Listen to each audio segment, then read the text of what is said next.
तैयार हो जा दोस्त।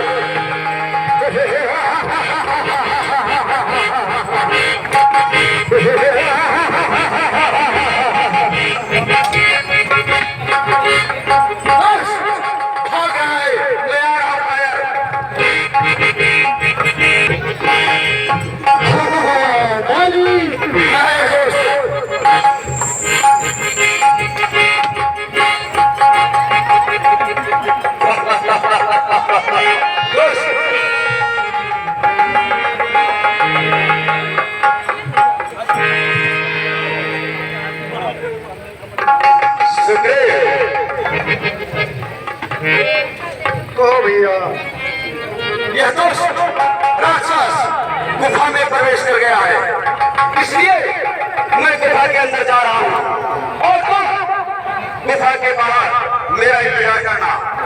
नहीं भैया, मैं भी आपके साथ चलूंगा भैया। नहीं सुखदेव, गुफा में सिर्फ बाली अकेला जाएगा।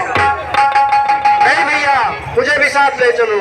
नहीं, मैं जा रहा हूँ और मेरी बात को ध्यान से सुनो।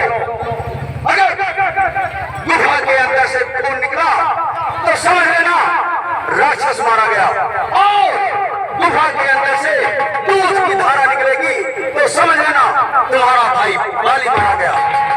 मैं जा रहा हूँ, मेरा इंतजार करना। भैया